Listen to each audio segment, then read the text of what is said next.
Come to Helmuth Ford, home of the lifetime powertrain warranty. Hi, this is Stacy from Shuttler Insurance Services. Come see me on the east side of the square in Sigourney for all your insurance needs. Get ready to rock Southeast Iowa. Join us Friday night, April 10th from 7 to 9 p.m. at the Watch-Cheer Opera House for an unforgettable night of classic rock and roll featuring the Neverly Brothers, taking you on a musical journey from Elvis to the Beatles. Relive the golden era with hits all brought to life with energy, stories, and vintage style. Tickets are just $35 for adults, $17.50 for kids 18 and under. Get yours now at WatchCheerOperaHouse.org. The Neverly Brothers, Friday, April 10th in Watch-Cheer. Don't miss it. Sigourney Lumber at 802 Shuffleton Street in Sigourney has all your building and project needs along with expert advice. Sigourney Lumber offers a wide variety of lumber, siding, roofing, doors, windows, cabinets, countertops, hardware, and features the Bathroom Onyx collection. For power tools and paint options, visit WashingtonLumberIA.com. Open Monday through Friday, 7 to 5, Saturdays 8 to noon. If you want quality service and experience, go to Sigourney Lumber.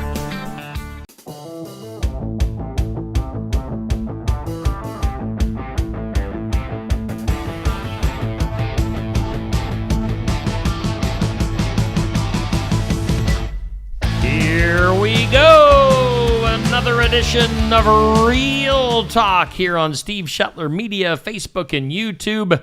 It's Steve and Aaron. Aaron and Steve.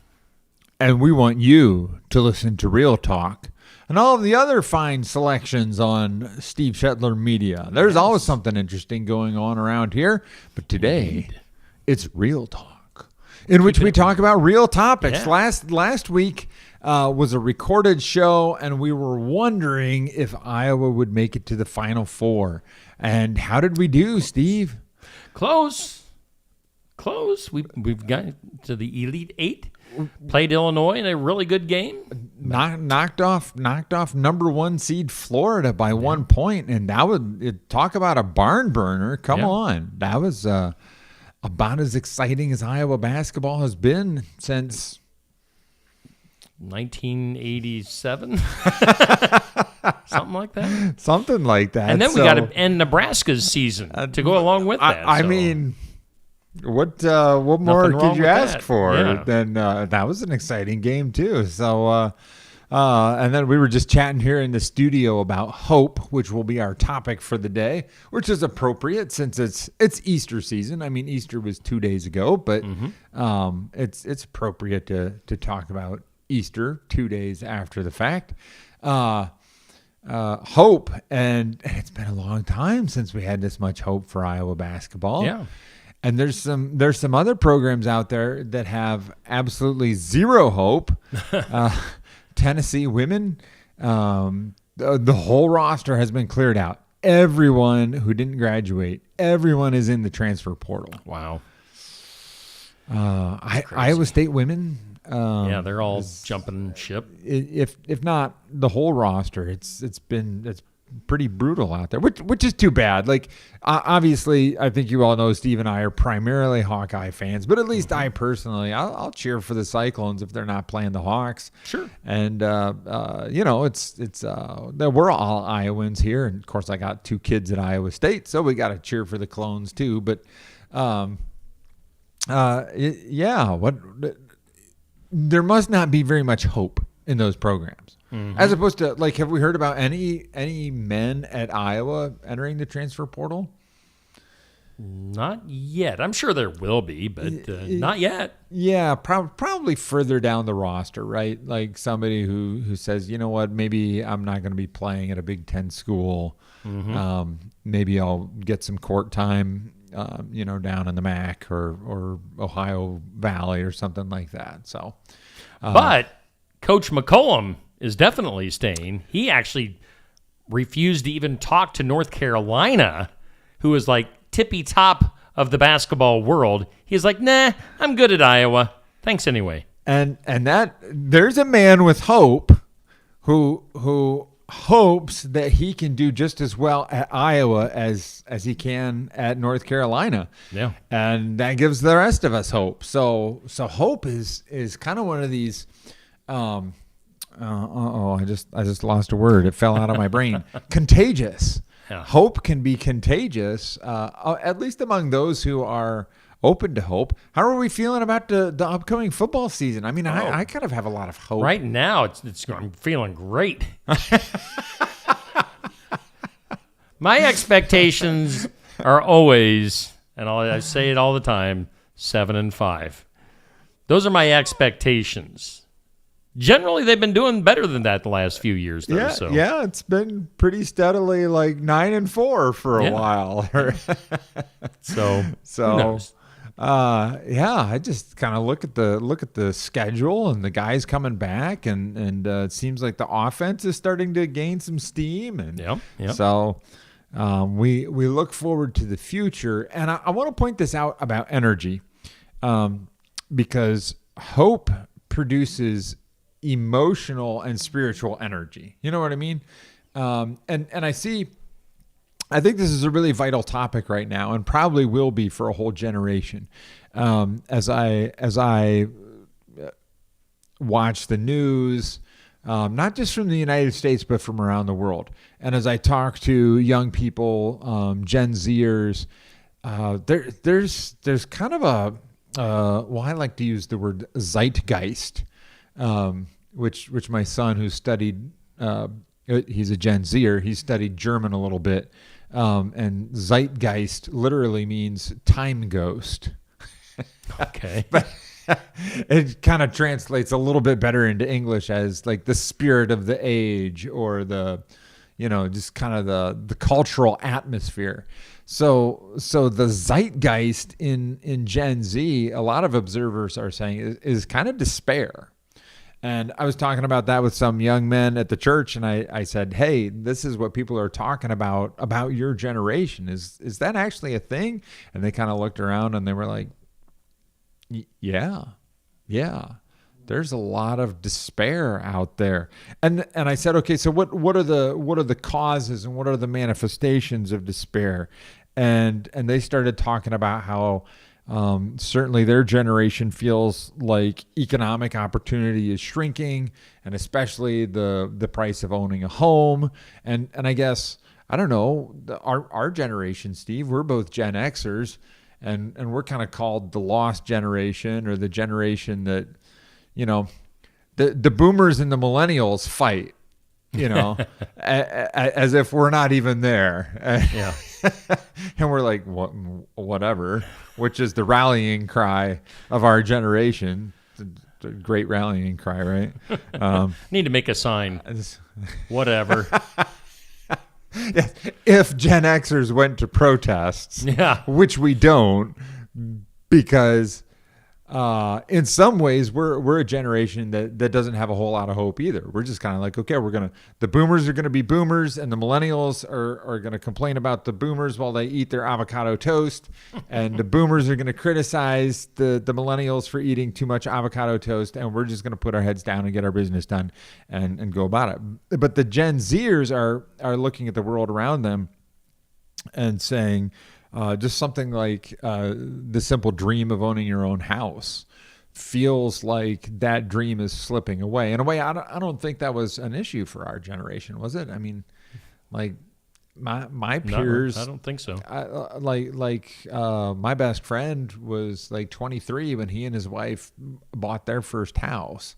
And then my wife and I were just 2 years after that. Now, we hadn't gone to college, so we were guys who entered the workforce at the age of 18. And so maybe our college-educated peers would have taken a few more years, since they were, in school while we were, getting ready to make a down payment on a house. But that was just kind of automatic, kind of assumed. If you work relatively hard, for 40 hours a week, you'll be able to buy a home. And that window of opportunity at least feels like it's closing for a generation. The guys I'm talking to are saying the traditional pathways like college education, that used to be a guarantee of a good job. And now, if you went to college and got a computer science degree, even a year ago, you just found out, since you graduated, the AI is snatching up most of those jobs. Speaking of AI, you put AI in a mix with social media and smartphones and just all of the addiction that we have, and all of the studies are showing that generation is has a lot of screen time use associated with depression and anxiety. Like too much screen time creates depression and anxiety. And how about this one? How about our political institutions? Any hope in politics these days? I don't know anybody on either side of the aisle who's like, yes, I just think my party's doing a great job and I feel so hopeful. And that's whether I'm talking to Democrats or Republicans. I think a lot of us feel like our political institutions are stuck and are no longer creating solutions or breakthroughs. So anyway, there's a lot of reasons that especially young people are kind of looking around at the world and saying, I don't see things getting better anytime soon. And so one of the young men in our church said, I would define despair as when you don't even have hope for hope anymore. And I don't want to paint this group of guys as being a hopeless bunch, but just having real talk about what they're seeing in the world around them and in society and stuff like that. So, well, that was the depressing segment of the show, Steve. But we have, those of us who've put our faith in Christ have a hope that springs from some foundational things. Oh, sorry, I got to rewind just a little bit. The terrible thing about despair is that it sucks your energy. And when you don't have energy, you can't work towards goals, and you can't move forward, which reinforces your belief that nothing good can happen because you don't have any energy to accomplish anything good. And let's see, I thought we were done with the depressing part, but we had to go back and hit that too. So hope produces energy. And for those who put their faith in Christ, hope starts at the resurrection. And I have this to say: have you ever heard the thing about how Easter is a pagan festival, and the word Easter comes from this pagan goddess, and like all that stuff? Have you heard that? Maybe. I'm not sure. Okay, well, consider yourself lucky if you haven't. But that's a thing out there. Oh, Easter was this pagan Norse goddess and stuff like that. No, that's a bunch of baloney.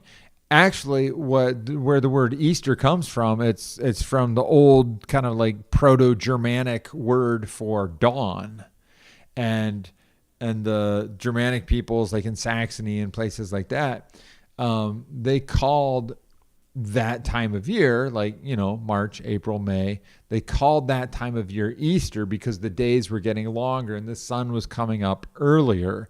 And so when they accepted Christianity, they put two and two together. Easter is the season of new life. Here's this, we've embraced this new faith that's based on the resurrection of Christ from the dead, which happened in the morning, as we read the gospel stories. Christ rose from the dead at dawn. And so those people just kind of put two and two together and called the resurrection season Easter. So take that and you can enjoy that. Apparently you weren't worrying about it because you don't you don't read those depressing those depressing websites or whatever where people are like, oh, Easter's based on paganism. I avoid the depressing websites. Oh, good for you. That must be nice.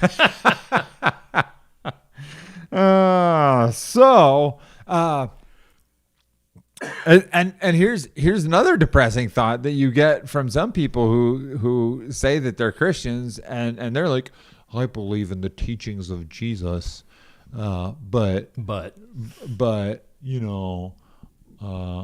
I don't know if I really believe in the resurrection. And so if you believe in the teachings of Jesus, let me read to you from Matthew. It's even in red letters in my Bible. So it's the teachings of Jesus. Jesus replied, there's some dudes called Sadducees who came up to him and they were trying to trick him into admitting that there wasn't an afterlife. Jesus replied, you are in error because you do not know the scriptures or the power of God. That's a smack in the face if you're a priest. You don't even know the scriptures, let alone the power of God. At the resurrection, see, Jesus is assuming that there is a resurrection. People will neither marry nor be given in marriage. They will be like angels in heaven. But about the resurrection of the dead, have you not read what God said to you? I am the God of Abraham, the God of Isaac, and the God of Jacob. He is not the God of the dead, but of the living. Boom. So if you believe in the teachings of Jesus, you believe that God is the God of resurrection and he is the God of the living, not of the dead. And you have hope because there's something even better coming. Even if you were successful, even if you did buy a house, even if you did have plenty of money and economic opportunity and everything fell into place for you, there's something better that's coming. It's the resurrection of the dead because he is the God of the living, not of the dead. And that is the place where we will wrap up. But I will invite all of our listeners to join us at New Life Community Church in downtown Wellman. Our address is 257 8th Avenue, which is kind of Wellman's Main Street. Or you could park in the city parking lot just off 9th Avenue and come in our 9th Avenue entrance. We worship at 10 o'clock on Sunday morning. Service is usually about an hour. If you want to check it out online, you can watch us on Facebook, either live or the recording stays up for a couple of weeks. On behalf of our worship leaders, I warn you that the sound quality for the music is not the best, and so our musicians say, please come and hear us live because we're way better than we sound on Facebook, and it's true, they are way better. We've got some good musicians. So anyway, I hope that we get to see you around soon, and you just be well and have a good week, folks. All right. Real Talk with Aaron and Steve, sponsored by New Life Community Church in Wellman. We'll do it again next week.